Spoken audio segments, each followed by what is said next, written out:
Salam sejahtera bagi kita semua. Perkenalkan, kami dari tim Sarcipto Raharjo dengan saya Fadia Nadira selaku pembicara pertama, rekan saya Gideon Sihombing selaku pembicara kedua, dan rekan saya Reza Putra Juanda selaku pembicara ketiga. Dewan juri yang terhormat, para pemerhati hukum dan konstitusi, serta rekan-rekan berpikir kami. Negara Indonesia adalah negara hukum. Sebagaimana termaktub di dalam pasal 1 ayat 3 Undang-Undang Dasar Negara Republik Indonesia tahun 1945. Salah satu ciri dari negara hukum adalah adanya penegakan dan perlindungan hak asasi manusia. Hak asasi manusia berkembang secara pesat setelah adanya The Universal Declaration of Human Rights pada tahun 1948, di mana hak asasi manusia telah terbagi ke dalam 3 generasi, yaitu generasi pertama ialah hak sipil dan politik, generasi kedua ialah hak ekonomi, sosial, dan budaya, dan generasi ketiga ialah hak kolektif, di mana di dalam pemenuhan hak sipil dan politik ini menuntut ketiadaan intervensi dari berbagai pihak, baik itu dari negara ataupun kekuatan-kekuatan sosial lainnya terhadap kedaulatan individu, di mana di dalam pemenuhan hak sipil dan politik ini sendiri, negara tidak boleh berperan secara aktif, karena apabila negara berperan secara aktif, maka dapat melanggar dari hak dan kebebasan tersebut. Dewan juri yang terhormat, apabila kita melihat di dalam konstitusi bahwasanya istilah hak politik itu sendiri tidak dituliskan secara eksplisit di dalam Undang-Undang Dasar Negara Republik Indonesia tahun 1945, namun Jimli Asyidiki menyatakan bahwasanya terkait hak politik, Undang-Undang Dasar Negara Republik Indonesia tahun 1945 telah mengatur dan mengakui hak-hak sebagai berikut. Yang pertama ialah hak untuk kebebasan berpendapat, berkumpul maupun berserikat. Yang kedua ialah hak untuk dipilih dan memilih. Dan yang ketiga adalah hak untuk menduduki jabatan politik tertentu. Dewan juri yang terhormat, rancangan undang-undang pemilu menjadi sorotan ketika di dalam ketentuan salah satu pasalnya mengatur mengenai pelarangan keikutsertaan ex-PKI dan HTI sebagai calon peserta pemilu dan pilkada, di mana di dalam ketentuan pasal 182 ayat 2 huruf II dan JJ yang menyatakan bahwasanya salah satu syarat pencalonan diri sebagai calon presiden, wakil presiden, anggota lembaga legislasi ataupun kepala daerah ialah bukan bekas anggota organisasi PKI termasuk organisasi masanya atau bukan bekas organisasi HTI itu sendiri, di mana dalam ketentuan ini perampasan hak politik yang dirampas ialah terkait dengan hak untuk dipilih itu sendiri. Pun Dewan juri yang terhormat, di mana pihak pro menyatakan bahwasanya terkait dengan ketentuan ini merupakan hal yang wajar, karena pada dasarnya perampasan hak politik atau pembatasan hak politik tersebut telah diatur di dalam berdasarkan ketentuan Undang-Undang Dasar Negara Republik Indonesia tahun 1945. Pun di dalam pihak kontra pun menyatakan bahwasanya terkait dengan perampasan hak politik ini merupakan sebuah bentuk diskriminasi.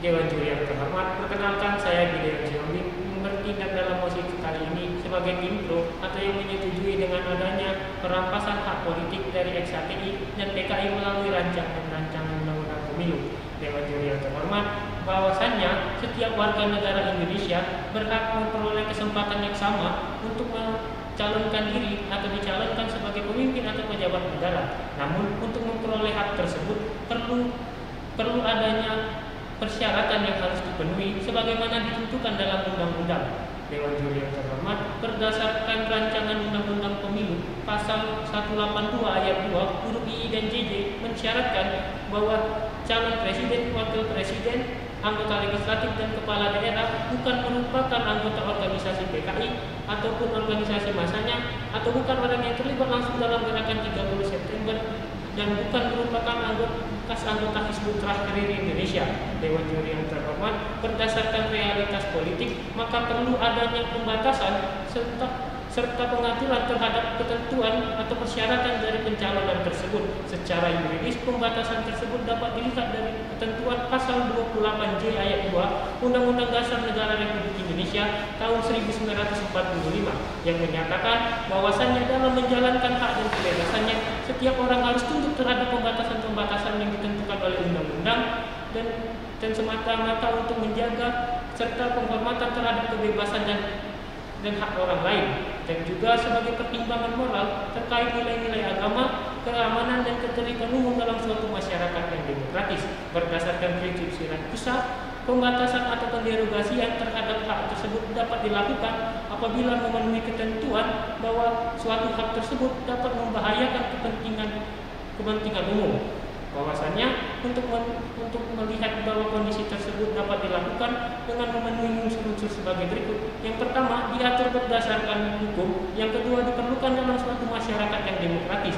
Yang ketiga, untuk melindungi moral publik, untuk menjaga ketertiban umum, dan untuk melindungi hak dan kebebasan orang lain. Secara filosofis, pembatasan terhadap hak tersebut bukan merupakan suatu hal yang diskriminatif, namun pembatasan tersebut semata-mata untuk menjaring adanya pemimpin-pemimpin serta pemangku jabatan publik untuk memiliki kapasitas, integritas, moral yang memadai serta dapat dipercaya oleh masyarakat untuk memimpin serta untuk menjalankan tugas dan tanggung jawabnya berdasarkan Undang-Undang Dasar 1945 dan juga untuk menjalankan tugas dan tanggung jawabnya berdasarkan Pancasila. Secara sosiologis, organisasi PKI tersebut memiliki catatan sejarah yang kelam dalam praktik bernegara. Adapun fakta terkait PKI tersebut bahwa pada tahun 1948 di Kota Madiun, PKI melakukan pemberontakan dengan tujuan menggantikan negara Republik Indonesia menjadi negara komunis.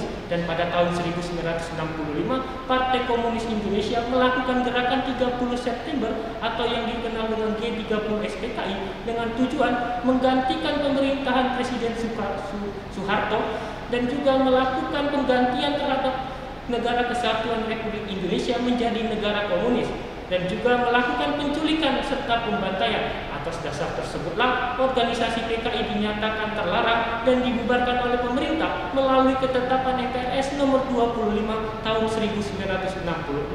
Tak hanya PKI, Hizbut Tahrir Indonesia pun memiliki catatan yang negatif dalam sejarah berpraktik di Indonesia, bahwasanya HTI tidak melaksanakan peran positif dalam guna pembangunan nasional untuk mencapai tujuan negara. Bahwasannya aktivitas dari HTI pun terindikasi kuat telah bertentangan dengan ciri, asas dan tujuan dari Pancasila dan Undang-Undang Dasar 1945. Aktivitas HTI pun dinilai telah berbenturan terhadap masyarakat yang dapat mengancam ketertiban dan keamanan serta keutuhan negara kesatuan Republik Indonesia. Atas dasar tersebutlah pembatasan terhadap eks politik dari PKI dan juga HTI merupakan suatu kebijakan nasional dan juga merupakan kenyataan sejarah bangsa bahwa HTI dan PKI telah melakukan pengkhianatan terhadap bangsa dan juga untuk sebagai jaminan bahwa pembatasan tersebut memberikan rasa keamanan, ketertiban umum dan juga menjaga keutuhan serta pertahanan dari suatu negara bangsa. Sekian, terima kasih. Ibi ius, ibi remedium. Di mana ada hak, di sana pula ada kemungkinan menuntut, memperoleh, dan memperbaikinya ketika hak tersebut dilanggar. Dewan Juri Hormat, serta para pengamat hukum dan konstitusi yang hadir dalam perdebatan kali ini. Perkenalkan, saya Reza Putra Juanda, selaku pembicara ketiga yang bertindak kontra pada masa perdebatan kali ini, atau dalam hal ini tidak menyetujui terkait dengan adanya perampasan politik bagi para ex-HTI dan ex-PKI melalui rancangan undang-undang pemilu. Sebelum lebih jauh lagi masuk ke dalam ranah argumentasi kami, baik secara filosofis, yuridis, dan sosiologis, maka Dewan Juri Hormat perlu kita sepakati dan pahami bersama bahwasanya hak politik adalah hal yang dimiliki oleh setiap individu di negara ini dan keberlakuannya pun telah dijamin oleh konstitusi. Maka sudah sepantasnya sebagai sebuah hak konstitusional yang dimiliki setiap warga negara, pemerintah tidaklah boleh melakukan hal-hal yang bersifat diskriminatif. Apalagi dalam hal ini, pemerintah melalui rancangan undang-undang pemilu ingin melakukan perampasan hak tersebut dari para ex-HTI dan ex-PKI. Tentulah Dewan Juri Hormat hal ini tidaklah boleh dilakukan karena hal ini bertentangan dengan hukum dan bertentangan dengan apa yang telah diamanatkan oleh konstitusi. Lanjut ke dalam ranah argumentasi kami secara filosofis, bahwasannya perampasan hak politik bagi para ex-HTI dan ex-PKI di Indonesia melalui rancangan undang-undang pemilu merupakan sebuah tindakan yang bertentangan dengan demokrasi. Karena hak politik setiap warga negara adalah suatu konsep turunan dari konsep negara demokrasi. Sebagaimana Indonesia adalah negara yang memiliki konsep demokrasi seperti apa yang telah termaktub di dalam pasal 1 ayat 2 Undang-Undang Dasar 1945 yang berbunyi, kedaulatan berada di tangan rakyat dan dilaksanakan menurut Undang-Undang Dasar. Demokrasi telah menghendaki untuk membangun penyelenggaraan negara berawal dari rakyat, oleh rakyat, dan untuk rakyat itu sendiri. Oleh karena itu, tegaknya hak-hak politik bagi setiap warga negara merupakan suatu keharusan dan suatu kewajiban bagi pemerintah untuk dilaksanakan. Sebagaimana hak politik telah dijamin oleh konstitusi dan sebagaimana konstitusi suatu sumber hukum utama bagi penyelenggara negara. Dewan Juri Hormat. perampasan hak politik bagi para XAD dan SPKI melalui rancangan undang-undang pemilu bukan sebuah langkah yang bijak dari pemerintah, melainkan sebuah langkah yang akan semakin menggerus tingkat kepercayaan masyarakat terhadap pemerintah sendiri.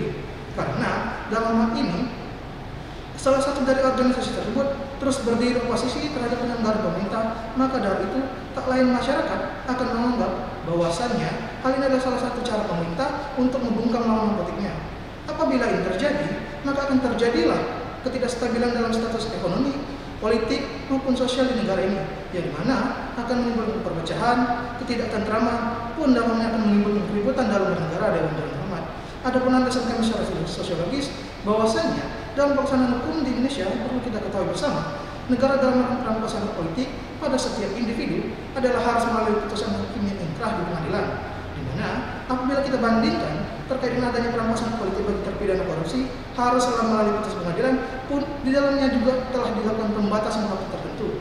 Hal ini sangat berbeda dengan perampasan politik bagi para XAT dan SPKI melalui rancangan undang-undang pemilu, yang dimana di dalam norma 182 ayat I dan EJJ telah menempatkan larang XAT dan SPKI adalah salah satu syarat bagi setiap individu untuk mencalonkan diri sebagai peserta pemilu.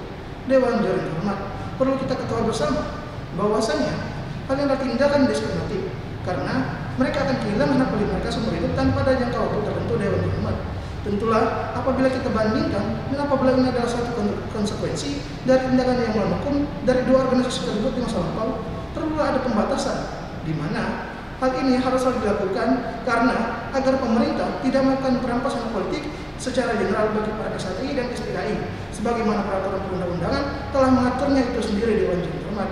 Adapun landasan kami secara yuridis bahwasanya hak politik sejauh ini telah diatur dalam peraturan perundang-undangan di Indonesia, di mana hak politik sebagai suatu penganut tersirat dari pasal 28 di ayat 3 Undang-Undang Dasar 1945 yang berbunyi, setiap orang memiliki kesempatan sama untuk duduk di dalam pemerintahan. Pun di dalam ini, sebagaimana putusan Mahkamah Konstitusi pada tahun 2004 yang dibacakan oleh Hakim Jimmy Asyidiki yang mengatakan bahwasanya perampasan hak politik bagi para XATI dan XPKI adalah suatu hal yang tidak relevan dengan tujuan bangsa yang ingin adanya konsolidasi kebangsaan sehingga terciptanya kedamaian, tentraman, dan ketertiban dalam bernegara. Maka dari itulah Dewan Jurnal Hormat, kami tetap berdiri pada tatanan kontra pada masih perdebatan kali ini. Terima kasih. Dewan Juri yang terhormat, telah tibalah kita pada penghujung perdebatan kita kali ini, di mana polemik yang terjadi karena adanya ketentuan pasal 182 ayat 2 huruf II dan JJ yang menyatakan bahwasanya salah satu persyaratan pencalonan diri sebagai calon presiden, wakil presiden, anggota lembaga legislasi ataupun kepala daerah ialah bukan bekas anggota organisasi Partai Komunis Indonesia termasuk organisasi masanya, atau bukan orang yang terlibat secara langsung di dalam G30 SPKI, dan bukan bekas anggota dari organisasi Hizbut Tahrir Indonesia, di mana ketentuan ini dirasa telah merampas dari hak politik bagi para ex-PKI dan HTI itu sendiri, di mana hak politik yang dirampas ialah hak untuk dipilih sebagai wakil rakyat.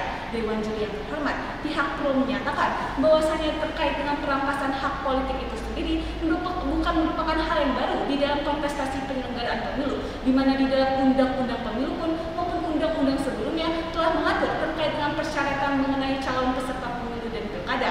Pun Dewan Juri yang terhormat, tujuan dari perampasan hak politik itu sendiri ialah untuk melindungi dan menjaga keutuhan dan keamanan serta ketertiban negara kesatuan Republik Indonesia, Pancasila dan Undang-Undang Dasar Negara Republik Indonesia tahun 1945. Namun di lain sisi, pihak kontra menyatakan bahwasanya terkait dengan perampasan hak politik itu sendiri merupakan sebuah bentuk diskriminasi, di mana hal tersebut telah bertentangan dengan Undang-Undang Dasar Negara Republik Indonesia tahun 1945. Pun Dewan Juri yang terhormat, apabila pembatasan hak politik diberlakukan kepada para ex-PKI dan HTI, maka harus melalui putusan pengadilan yang inkrah, sebagaimana pencabutan hak politik bagi terpidana-pidana korupsi. Pun Dewan Juri yang terhormat, dalam hal ini juga harus ditentukan dengan jelas subjek atau siapa orang yang berhak dicabut untuk dicabut hak politiknya itu sendiri, karena hal tersebut untuk menghindari adanya perampasan hak politik bagi para ex-PKI dan HTI secara general akibat adanya ketentuan di dalam undang-undang. Oleh karena itu Dewan Juri yang terhormat,